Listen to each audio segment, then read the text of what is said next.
começar entendendo o que é um framework. Um framework nada mais é do que um conjunto de ferramentas que vão te possibilitar a desenvolver alguma coisa específica de uma certa maneira. Não entendi foi nada. Vamos para um exemplo prático. Se você já desenvolveu um site, você provavelmente já teve que acessar um banco de dados ou criar ali uma tela de login, alguma coisa assim. E existem algumas coisas em comum que todo site que você tem que criar, todo sistema que você vai criar, acaba tendo que ter essas mesmas funcionalidades básicas. Que sistema hoje em dia não tem ali um sistema de login? Que sistema hoje em dia não precisa acessar um banco de dados? Os dados precisam ser guardados em algum lugar, não é isso? Você vai precisar também de um sistema de rotas para você conseguir criar várias páginas para as aplicações com URLs diferentes, né? Ou você pode utilizar um framework que já meio que já tem tudo isso pronto, e são vários. Por exemplo, o Laravel do PHP, ele já é um framework que você, usando ele a primeira vez, ele já tem ali um sistema de login inteirinho para você já começar a utilizar. Ou o Ruby on Rails, por exemplo, o Spring do Java, o Django do Python, todos esses caras oferecem uma maneira muito fácil, muito simples de você permitir que o seu usuário autentique na sua aplicação. E a ideia de você utilizar um framework desse tipo é que você vai ganhar muito tempo não tendo que construir essas coisas básicas, porque elas já estão prontas ali para você usar. E aí você consegue construir tudo isso de uma forma mais rápida e padronizada, porque um framework ele vem com um modo de agir ali. Você tem uma maneira considerada correta de conseguir cada objetivo que você tem com a sua aplicação. Então, uma vez que você já tem todas essas funcionalidades básicas já desenvolvidas só para você usar de uma maneira bem fácil, você consegue focar em escrever o código que realmente interessa, o que realmente vai diferenciar o seu site ou aplicação das outras aplicações por aí. E muitas vezes com o framework você nem precisa de fato escrever esse código. Quer ver? Vou te dar um exemplo aqui. Se você já construiu uma aplicação que acessa um banco de dados, seja um site, uma API, independente do que for, se acessou um banco de dados, provavelmente você precisou escrever um código SQL. Se você utilizou um banco relacional como uma SQL, um Postgres, algo desse tipo, você teve algum momento que você escreveu as suas queries em SQL para você buscar esses dados ali. E muitos dos frameworks que eu já falei aqui possibilitariam você acessar os dados do seu banco de dados sem escrever uma linha de SQL. Aí você me pergunta, pô, mas como que isso acontece se eu estou utilizando um banco relacional? Como que o framework busca os dados do meu MySQL se eu não estou escrevendo SQL? E eu sei lá, pô.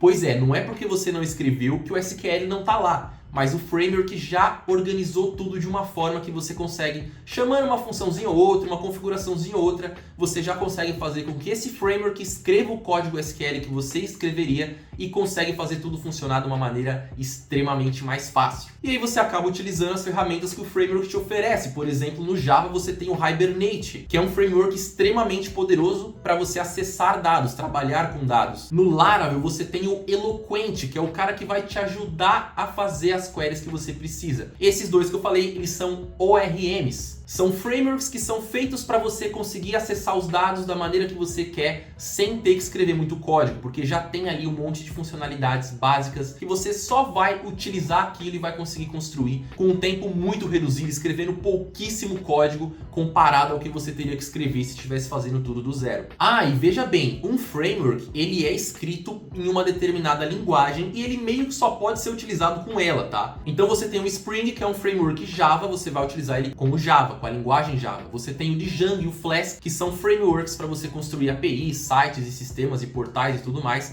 utilizando a linguagem Python. Então os frameworks disponíveis para as linguagens acabam influenciando até a linguagem de programação que você vai escolher para desenvolver determinada aplicação, porque você vai trabalhar com um framework associado a uma determinada linguagem. Vamos pegar o exemplo do Flask, que é um framework para Python. Se eu vou escrever meu código Python utilizando o Flask, por que não escrever tudo com Python direto? E para que eu vou utilizar o Flask, na verdade? Por que não eu vou simplesmente com Python puro? De um lado você tem aqui uma API escrita em Flask. É claro que eu estou utilizando a linguagem Python, mas ele é uma API que utiliza o framework Flask. Isso aqui não faz muita coisa não, tá? Ele só recebe dois números ali, calcula, soma esses dois números e devolve para o usuário. E agora desse outro lado aqui você está vendo a aplicação que faz exatamente a mesma coisa, mas sem utilizar o Flask, apenas utilizando o Python puro. Agora dá uma olhadinha na quantidade de código que eu tive que escrever no Python puro em relação ao código em Flask. E se a gente fosse falar que eu precisaria acessar um banco de dados, esse código ia crescer muito mais,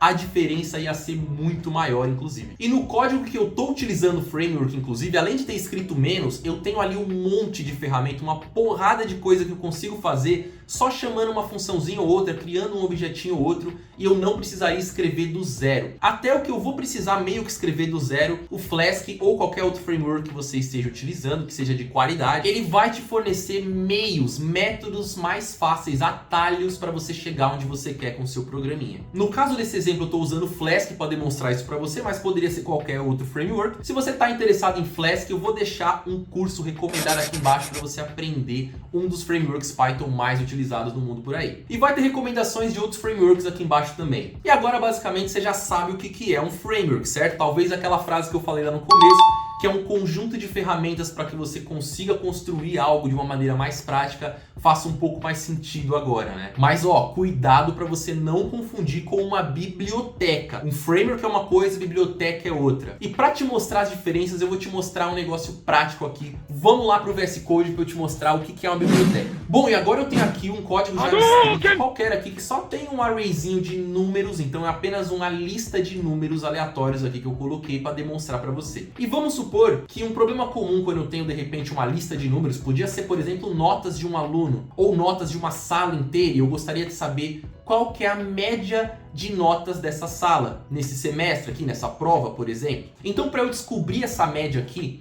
eu precisaria fazer o quê? Somar todos esses números aqui e dividir pelo número de elementos que eu tenho nesse array. Então, por exemplo, se eu tenho uma nota 8, uma nota 10 e uma nota 9, por exemplo, eu quero saber a média dessas três notas. Então, somando isso daqui, a gente teria o número 27, que se eu dividir por 3, nós chegaríamos aí à média 9. Então, claro que aqui eu fiz na mão, só para a gente ver o que eu quero. Mas eu poderia também utilizar, escrever um código aqui, o que vai somar todo mundo e dividir pelo número de elementos. Então eu preciso aqui da minha média, eu vou chamar de average, que vai ter a média aqui, e depois eu vou dar um console.log, que eu vou simplesmente imprimir essa média. O que isso que eu quero? Meu programinha ele vai ter uma lista de notas e eu quero imprimir qual que é a média dessa lista de números. Eu poderia eu mesmo escrever essa função, escrever esse código do zero, ou eu poderia utilizar algo que vai me ajudar. Isso é um problema comum. Muitas outras pessoas no planeta já se pegaram em um momento onde tem uma lista de números e precisa apenas dessa média. Então muita gente já escreveu código para resolver esse problema. Talvez eu não precise escrever esse código agora.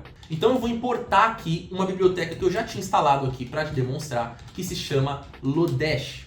E esse Lodash a gente geralmente importa com esse underscore aqui. E o Lodash ele é uma biblioteca JavaScript. E ele tem várias funçõezinhas aqui que podem me ajudar. Uma delas é o método min. Aqui basta eu passar a minha lista de números para ele e ele vai calcular a média para mim tranquilamente. E agora, para a gente rodar esse código, eu vou chamar aqui o Node.js, biblioteca.js, e olha só que ele já somou todos os números para mim e descobriu que a média entre todas essas notinhas aqui, na verdade, é de 5.2. Eu poderia ampliar esse código aqui de uma maneira assim, simplesmente adicionando mais números, rodando novamente. Agora a minha média é 5.58 e 33333. Agora, o Lodash ele é uma biblioteca JavaScript. Eu consigo utilizar ele para fazer diversas coisas, diversos problemas comuns ali para trabalhar, no caso, com números, com dados, com os arrays, com objetos no JavaScript e tudo isso. Ele é uma biblioteca que veio para resolver esse tipo de problema. Então, sempre que você tem ali várias operações que você precisa fazer numéricas ou com objetos, algumas coisas que podem ser até meio chatinho de você ter que escrever esse código toda vez,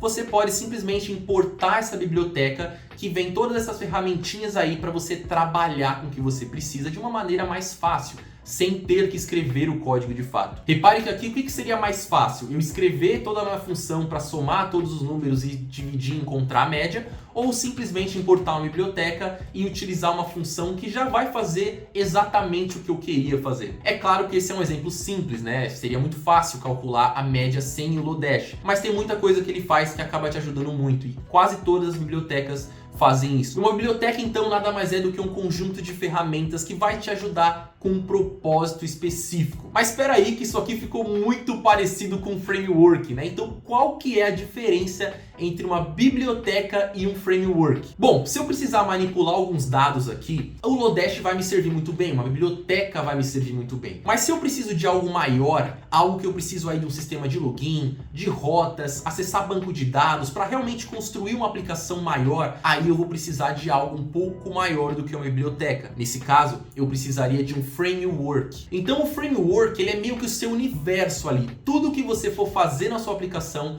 você tem um jeito de fazer através do framework. Você tem uma maneira mais padronizada, você tem ferramentas construídas ali para você com uma quantidade muito maior de códigos lá embutida do que apenas uma biblioteca. Na verdade, grande parte dos frameworks, para não dizer todos eles, utilizam diversas bibliotecas para ser construídos internamente.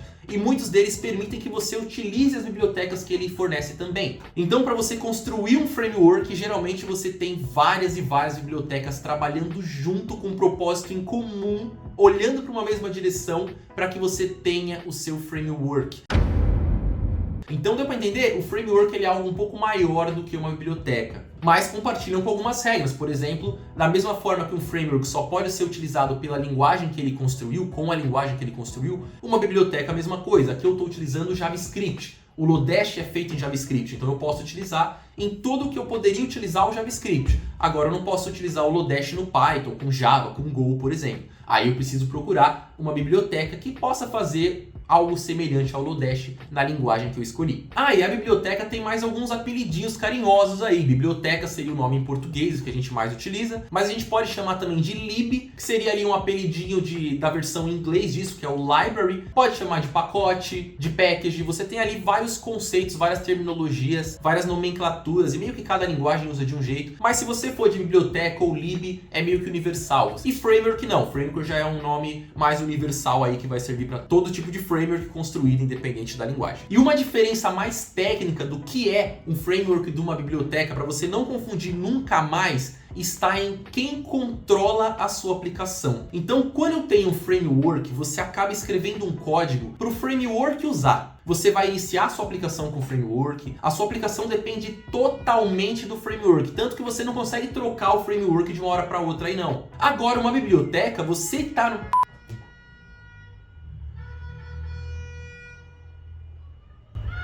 Agora uma biblioteca você consegue trocar de uma maneira muito mais fácil. Aqui eu estou utilizando o Lodash. Se eu quiser trocar para alguma outra biblioteca que também trabalhe com números e também me ofereça uma função, calcular a média de uma lista de números, eu consigo trocar muito facilmente. Agora um framework não. Se eu comecei a desenvolver uma aplicação em Angular, por exemplo, eu não consigo simplesmente trocar por o Vue. Eu precisaria reescrever essa aplicação em Vue.js. Então, se você está em dúvida aí se algo é uma biblioteca ou um framework, repare bem quem está controlando o código, quem que está chamando as coisas e fazendo tudo acontecer. Se é você está utilizando uma biblioteca. Agora, se é uma entidade mágica que sobe a aplicação e faz as rotas e acessa o banco, tudo meio que sem você precisar mexer de fato, você só vai preencher algumas lacunas, você está lidando com um framework. E agora, qual você deve escolher? Bom, quando você vai criar um projeto, é interessante que você tenha um framework para se guiar, que ele já vai entregar ali uma solução mais completa para você. Mas caso você tenha algo mais pontual para resolver, como no meu caso aqui, eu não precisava de um framework todo inteiro, baixar todo um framework, que é uma coisa maior, só para eu calcular a média de dois números. Na verdade,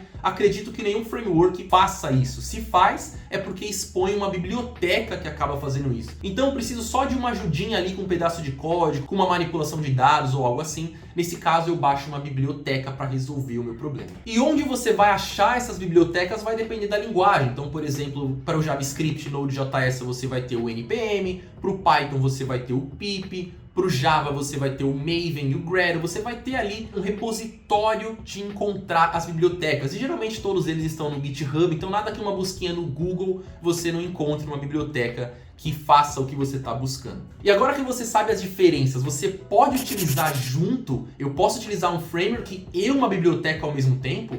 Não só pode, como deve. E não só pode como deve, como se você já utilizou um framework, você provavelmente já utilizou um monte de biblioteca que tinha ali por debaixo dos panos. Então, geralmente, os frameworks não só permitem que você utilize as bibliotecas que ele já utiliza, como geralmente eles permitem também uma maneira de você importar outras bibliotecas para você estender, expandir as funcionalidades do seu framework. Mas se eu estou utilizando um código pronto na internet que outra pessoa fez, isso é seguro? Eu posso baixar uma biblioteca, um framework que seja, e utilizar código de outras pessoas para fazer o que eu preciso? Como que fica a segurança nesse caso? Será que usar um framework é seguro? Bom, bem mais seguro que aquele seu código cheio de gambiarra lá né?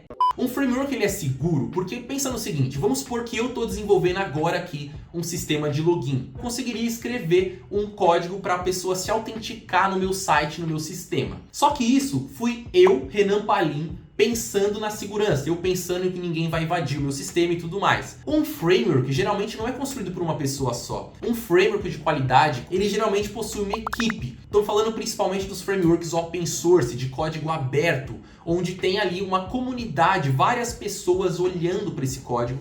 E por ser um código aberto, justamente, ele vai ser auditado por qualquer desenvolvedor no mundo. Você consegue agora acessar o código de qualquer framework de código aberto no planeta. Por exemplo, vamos acessar aqui, ó, Flask GitHub. Fiz essa pesquisa no Google, já achei aqui o repositório oficial do Flask e tá aqui. Esse é o código Python que compõe todo o framework Flask. Se eu quiser entrar em qualquer código-fonte e ver como que ele faz as coisas, eu consigo. Isso aqui é de código aberto. E teve, olha só, um arquivo qualquer que eu abri aqui no código-fonte, ele teve 12 contribuidores. Então, 12 programadores trabalharam nesse arquivo aqui para garantir que ele esteja seguro, prático, funcional, tudo funcionando bonitinho para que você consiga utilizar sem ter que escrever tanto código assim. Então sim, utilizar frameworks é seguro, muitas vezes mais seguro do que você escrever o seu código sozinho, porque ele acaba fazendo coisas ali e tendo métodos de segurança e de validação que às vezes você não pensaria numa primeira versão do software. E sendo que um framework já é algo mais avançado. Você, apesar de você estar escrevendo o seu código do zero, você está utilizando um framework, já garante que você traz uma bagagem, uma experiência de várias e várias versões e vários testes que foram feitos para resolver o seu problema. Existe um efeito colateral disso tudo, que também quando se descobre um bug, uma vulnerabilidade num framework, essa notícia aí acaba se espalhando muito rápido e você acaba tendo uma brecha de segurança simplesmente porque utilizou um framework. Um abraço aí pro WordPress, que direto surge vulnerabilidade nova. Ah, merda! Mas geralmente essas vulnerabilidades são corrigidas muito rapidamente e basta você atualizar o seu framework para você também já estar protegido. Então olha o que aconteceu nesse exemplo. Você encontrou uma vulnerabilidade no seu site por conta de ter utilizado um framework, a vulnerabilidade estava no framework e você não tem que se preocupar tanto para você resolver isso. Basta você atualizar esse código, atualizar o seu framework para a nova versão e você já fica imune, já fica blindado aí também desses novos problemas. Bom, e se você tá aqui nesse canal, caiu nesse vídeo, assistiu até o final, é que você tá preocupado em aprender programação. Você tá interessado nisso, não é? Então eu vou deixar aqui embaixo, e tanto na descrição como comentário fixado,